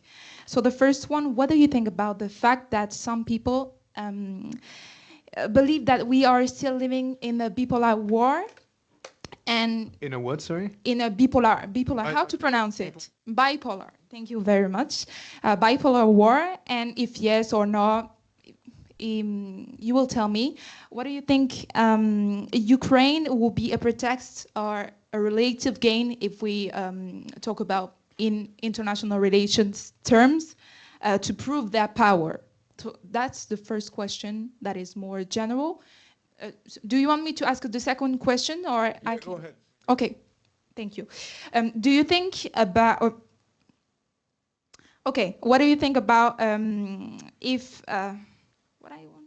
Okay, I wanted to ask you about the role of the U.S. of the United States. So. Do you think about if the United States were not as present and as powerful as they are today? But it's difficult to imagine a world without the US and without an hegemonic power as the US today. So a war will be already started in Europe against Russia? So the question is, would there already be a war in European countries that are NATO members without the US? Yes, yes. Well, maybe you would like to start answering these 2 questions. Well, short answer, I will say yes. And this is why we just took nuclear weapons in France, just to avoid this. And there is this fear in Central and Eastern Europe that, for the context, the EU itself is a military alliance. You have the Article 42.7 of the European Treaty saying the exact same thing as the Article 5 of NATO, that it is a military alliance. But without the US, this is why most of the European countries think that Europe couldn't defend itself without the US. And a lot of them believe that if the US just leave Europe, I don't think they will, but they just explain to Russia that they are not going to die for Estonia the same way they just landed in Normandy 80 years ago. It will be just an incentive for Russia to attack. So short answer, I think yes. If Russia believes that Tommy is not going home this time and liberating Europe for the 3rd time in a row, they will attack. And this is why France has to prove with the UK that we can be on our own. And I will not enter into details about, a French nuclear umbrella for Europe. I'm going to advocate for this in Poland in 2 weeks to explain that France can have the will to keep chaos at bay. And when, just briefly, when we look back at the idea of bipolar world, short answer, no, because we have countries like, for instance, India, that are playing both, camps. They are like siding with the West when it is their interest, and with Russia when it is their interest. But we have to bear in mind that along Russia and China, you have a new kind of axis that sees itself as the anti-West, and they believe we are not in a new Cold War, but a war of the worlds. But to finish on this, why a war of the worlds? It is the expression of my friend Bruno Tertrais, La Guerre des Mondes, which I recommend this book, because the Cold War was about ideology, the West versus the East. Now it is ideology, but also nationalism. And nationalism is deeply rooted, and I think the war of the world against China and Russia is going to last way longer than the Cold War between USSR and us. Yeah, no, I think it's all right actually. We can go maybe to another question. No, it's all right. Of course, of course. Yes, thank you very much for this presentation. I had two questions. So my first one is about the timing of the war, of this invasion. You talked about it briefly. I think we were all surprised, especially I think if we don't work in this field, about the moment when Russia decided to invade. Do you think it's because, as you said, at least they thought that it would not take that much time to win this war? So that's my first question. The second one, it's about the person of Putin. Do you think if tomorrow something happened to him, let's say, the war will keep on like with the same energy? Do you think there are people who are ready to step up, who are behind him that we don't really hear, at least on this side of the world? So yes, thank you very much. Well, thank you. Two important questions. On the first one, I cannot give a definitive answer because, again, I'm not on Putin's head, right? But what I can say is that, again, the war has started in 2014 in Ukraine, and it was a first step. Initially, Putin said that, well, Russia is not playing any role in the war in eastern Ukraine, and he did the exact same thing with Crimea. When Crimea was annexed in 2014, the first thing he said is that there was a national militia that apparently seized weapons and decided to rebel itself against the Ukrainian government. That was not true. Putin himself, a few months later, did admit that the little green soldiers, little green men, as he said, were indeed Russian soldiers. That's the same with Eastern Ukraine. In Eastern Ukraine, till 2022, Russia did, well, actually even to a degree, still to this day, did not admit that it played a role. They said that, well, it's just civilians who decided to rebel themselves against the Ukrainian government. It's just people who are not happy. And then other bullshit reasons, such as, for example, apparently the Russian language being banned in Ukraine. Well, I'm Russian. That's it. I don't need to even explain more than that. Yeah, Zelensky spoke Russian before 2019, before he became president. I spoke Russian my entire life. I still do time to time. It's not a problem. Never has been. And if you go today to Kramatorsk, so for example, so it's in eastern Ukraine. It's in the Donbas region, apparently where people were persecuted for speaking Russian. Well, most of the people still speak Russian. It has never been a problem. Whatever. The question is, why this moment specifically? Why the reason why I was giving all of these elements and all of this context, it's because there was already like an initial step. The next step was taking more of Ukraine, and I think that Putin decided to limit himself officially to the 4 regions that he has asked on top of Crimea, but in reality he hoped to take more in 2022. Why 2022 in particular? I think that he understood that there's maybe more and more conversations about, Ukraine getting more strength in terms of the military. There was also more questions about the relationship that we should have towards Russia. The presidency was uncertain in the US, in terms of what would be the reaction back at the time. So they believe that, now that that's my analysis, I could be completely wrong. Now that we're out of COVID, now it's the time, because basically we can use this opportunity. Nobody really cares about it. Also in terms of the inflation, people care about the inflation, and they believe that they have the monopoly again in terms of the way they control European politicians.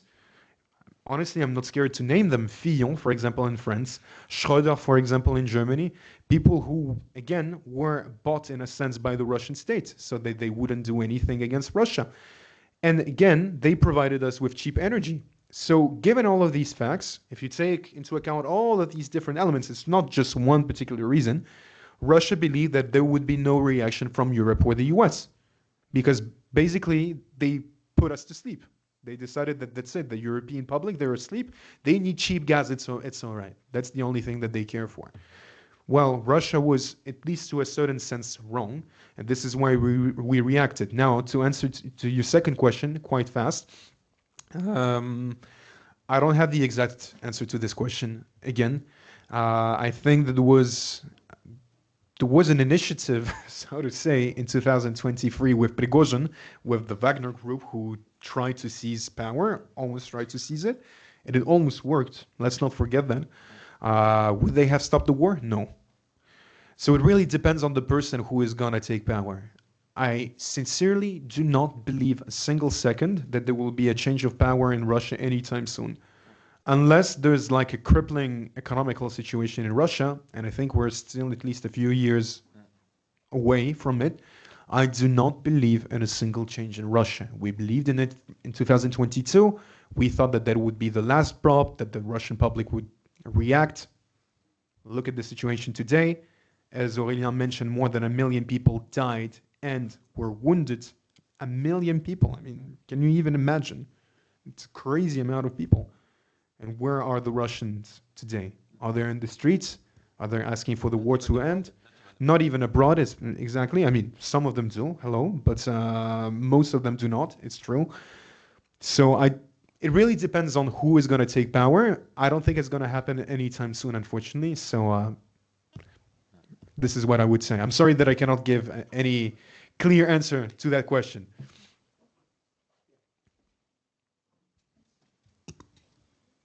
Hi, I have a... Could you give your name, please? Could you give Martin. My name is Martin. I have many questions, to be fair, but I'll be as short as I can. First, many political figures and academics, including highly reputable organizations such as IRIS and the Observatory of Franco-Russian Relations, present France and Europe's motivation for strengthening the army and its military propaganda as much more diverse than simply the war in Ukraine and the threat of Russia. Conflicts for European hegemony between France and Germany and the loss of the EU's and especially France's hold on Africa are at the heart of this militaristic policies. Moreover, when we draw a parallel between the genocide in Gaza, where the EU has sided with the oppressor, and the war in Ukraine, we see that France's geopolitical action is based primarily on economic and power interests linked to conflicts, rather than on a desire to help oppressed peoples, or on the perception that Ukraine would be a shield for Europe. Why don't you talk about all of these reasons behind the militarization? First, as Cyril said, when we have debates in France about, what the military chief of staff said, and we have debates about, it's because of the president wants to cling on power eternally.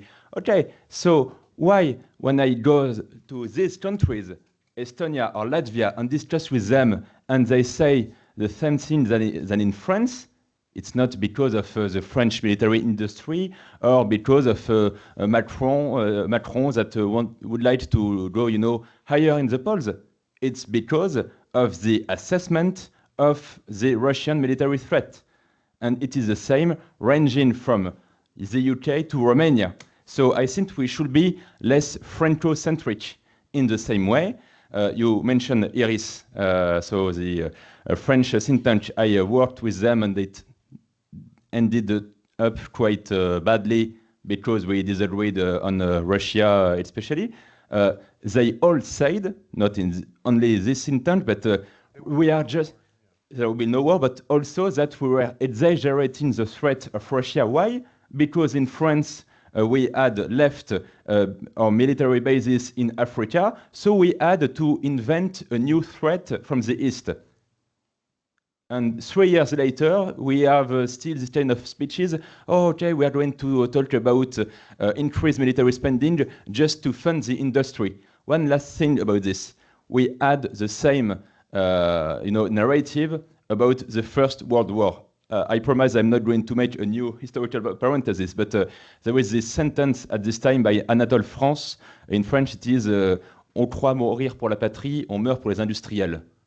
Well, the people that wanted the most to prevent World War I weren't the people who wanted the most to prevent World War I were the industrial lobby, because they wanted to put commerce instead of war. And now, 100 years later, we explain that World War I happened because, of industrial lobbyists that wanted to sell more weapons. Sorry for this historical bullshit, is now repeated about Russia. No, we don't want to increase military spending because of, a lobby. For one reason, and one reason alone, just take the French public opinion. Do the French people want to prioritize welfare or warfare?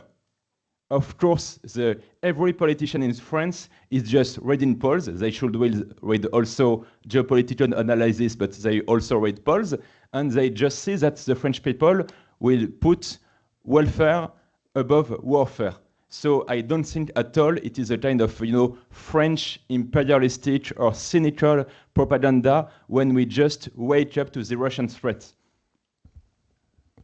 Well, thank you for the question, because I think it's a very important question in the sense that there's a lot of people who share this belief. And I'm sorry, but I would like to take a bit of time to answer to that one, because I think there's a lot of nuances that we should introduce. First of all, to talk about the industries or about the economy, a lot of people said that, yeah, basically it was beneficial in a sense for France or other countries to have a bad relationship with Russia because of financial reasons, because they could invest into weapons, whatever. But I mean, there's millions of other companies and industries in France and in Europe that are not only about the military.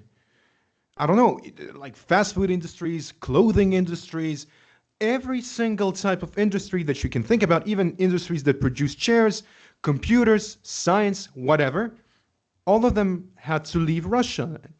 And they were not happy about it. And I mean, if we talk about these companies, they lost a lot of money because they left the Russian market. So what I'm trying to say is that there's no particular side between. Of course, let's be objective. If we talk about military industry, Dassault and other ones, they're pretty happy, I think, because if we take a look at their shares, they're increasing. But I think it's a bit ridiculous today to take a look at the war just from the lens of industries. I mean, the Ukrainians are not fighting a war because of the war industries, right? Because there was a country called Russia that still exists that invaded Ukraine. That's it. It's not because of the military complex or something else. It's because Russia decided to invade a sovereign country. And we today, as French people, or if we take a look at the government, we decided to support Ukraine. Of course, the topic is going to be weapons. So of course, the military industries, they're going to profit from it. But I want to talk about, the assessment that Russia is not really a danger, and basically it's all about maintaining Macron, the government with something. Didn't we see literally 2 months ago Russian drones flying above European member states? No, but wait. But I'm not even talking only about Estonia or Poland. I'm talking about Belgium. This didn't happen? Did we made it up? It happened. Is this not a danger to have Russian drones flying above EU and NATO member states? And the fact that we do not even react? What is the message that we send to Russia? That's it? You can send any amount of drones above our countries, any amount of jets, amount of countries, and we would not respond? I think it's extremely dangerous. I think this is not okay. And I think that we should react to that, because if we don't, we just show to Russia that we have no unity and that Russia is totally allowed to do whatever it wants. Now I want to go back to Iris itself. What is his name? Boniface. Boniface himself, Boniface himself, who's the head of Iris, said there would be no invasion of Ukraine. And that was propaganda from the US. And a lot of people said that.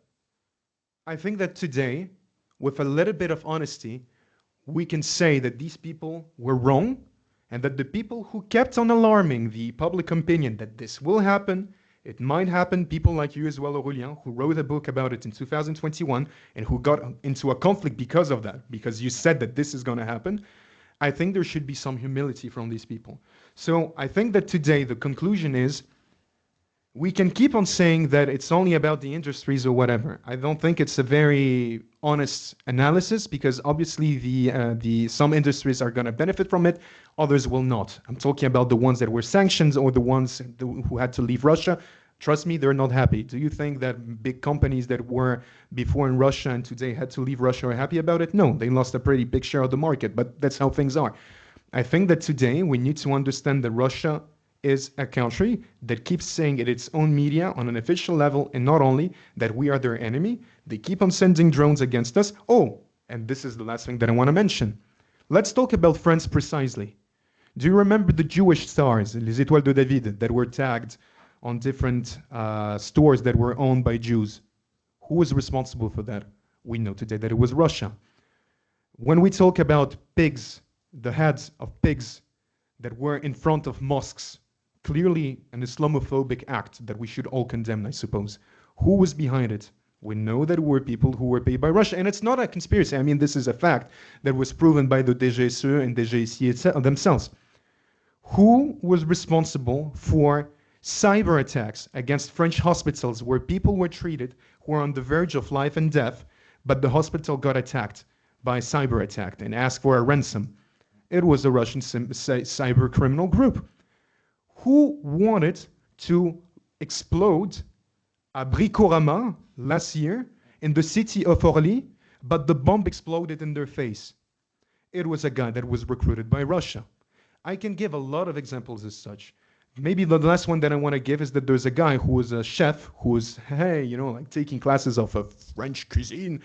He wanted to organize something similar to what I've just said during the Olympic Games to ruin the Olympic season show.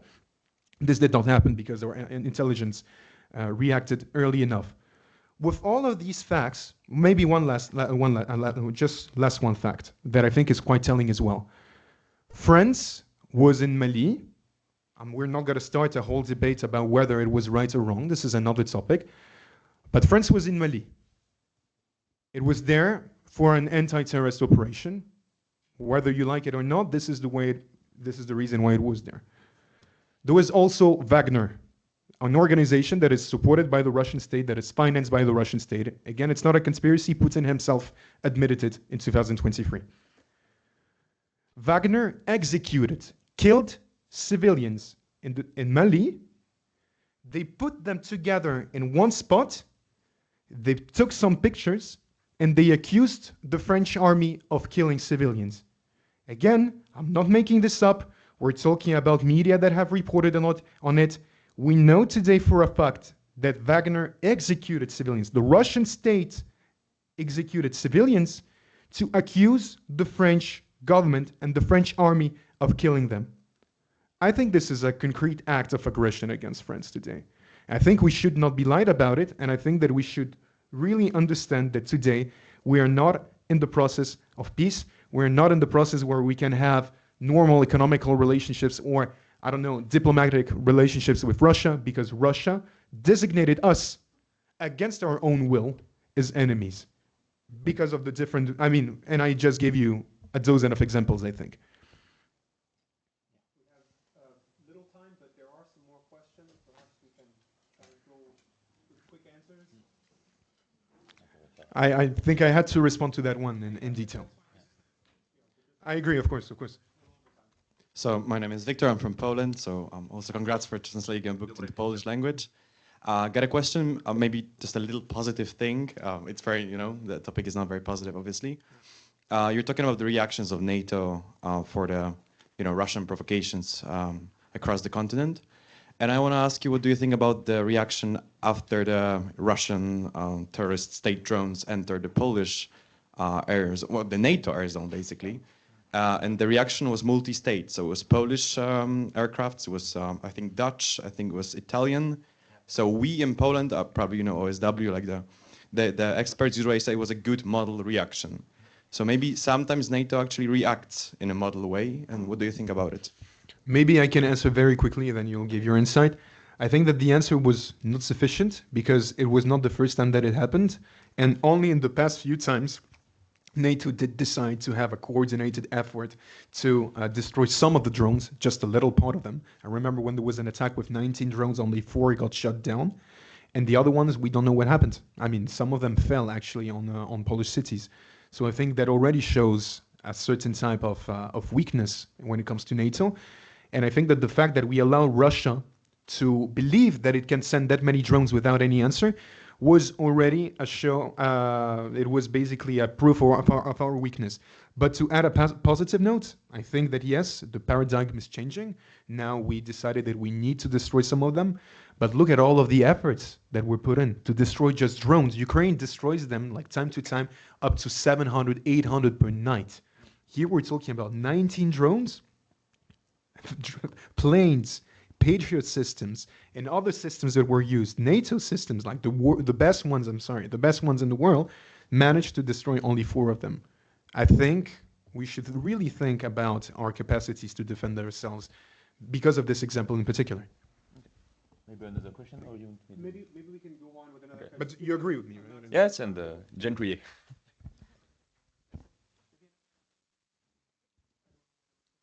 Hello, thank you very much for your presentation.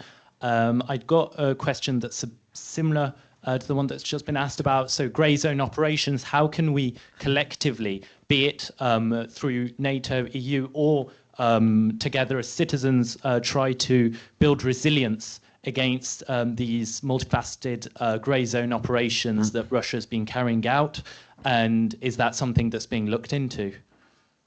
I think that we should, the problem with this Russian so-called hybrid warfare is that it is, as you know, under the threshold of open war, and we are in a gray zone when it comes to international law. So I do believe that we have to change our logic from just defending ourselves to be more assertive. And there is a concrete proposal that we bear with some analysts in France, which maybe you heard about it, the Sky Shield initiative. Sky Shield, bouclier aérien in good French, will be the idea that from now on, when you have drones and missiles raining on the western cities of Ukraine, you will have French Rafale, for instance, just going to shoot them down from air bases in Poland and Romania. We could do it without going to war with Russia, because I just recall everybody that we did it to protect Israel against Iranian drones and missiles, and we didn't go to war with Iran doing this. If France or Poland or the UK just launch an initiative like Sky Shield, it will show one thing, that Europe had enough. We own the finish line, and now we are going to not only just defend about, against narrative warfare, for instance. We are going to own the narrative. We are going to be proactive, and we are going to show that if Putin really wants to test NATO, we are just giving proofs that not only are we going to defend ourselves, but we are going to save civilians in Ukraine from Russians, drones and missiles, just to show him that it will be better not to test us. I think that doing this will have 3 short advantages. We save Ukrainian lives.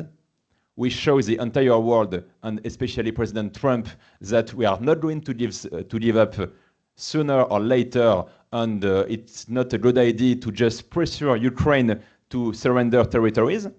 And the third thing, it is the best deterrent to avoid a full-blown war with Russia attacking us, because right now we are just showing too much weakness and too much incentive for Russia to just, test us to the limit.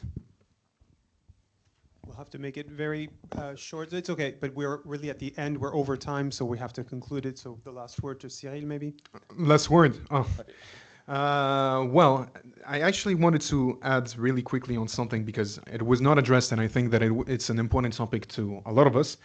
It's this comparison as well with Gaza. We heard Gaza in one of the questions. Unfortunately, the person left, but I will still answer to that question. First of all, I don't think we need to compare the two topics.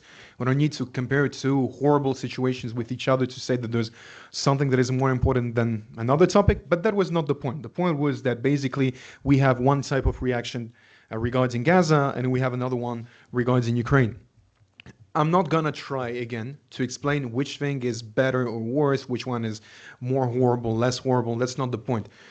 I just want to remind one thing. We're talking about a war today on the European continent that happens hundreds of kilometers away from the border of EU and NATO member states.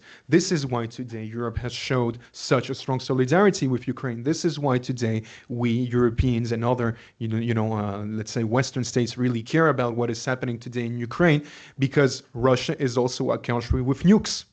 It's a country with nukes, and it's a country that keeps on saying to us that if we do anything, if we react, that was one of the things that Putin said on the 24th of February 2022, when the invasion just started. He said, if anyone wants to help or support Ukraine, the reaction will be without any precedent. Basically warning that, we might use nukes.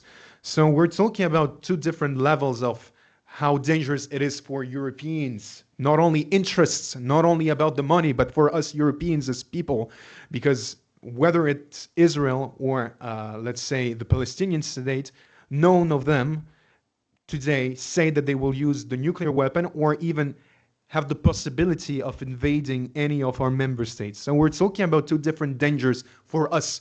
Again, not talking about the cost of civilian lives.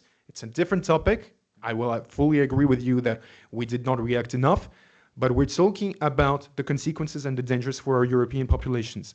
Now that I want to do the last word very quickly, thank you very much for coming here today. It was interesting and important for us, I think, to discuss with you, to answer to some of your questions, even answer to some of the questions that that do not go in our direction, I would say, especially when it comes to Iris and other things. But it's important to listen to each other. And I think it's our duty as well today, be it a researcher, be it a journalist, to inform people and to ask questions, to create debates, because we fear, based on our own experiences, and again, I'm Russian myself, but I have family in Ukraine and I lived in Ukraine for 12 years and I still go there. I was there literally 10 days ago. I will go back there in 2 weeks, even less. I know what is happening there. I'm just trying to report on the facts and say from my own experience, from what I've heard from the people, from what I've seen from the Russian army, from what I hear from my own family in Russia, unfortunately, I don't think it's going to end anytime soon. And this is why I think we need to prepare ourselves. So, because we are in Toulouse, I have a tarpin of idea of to conclude this.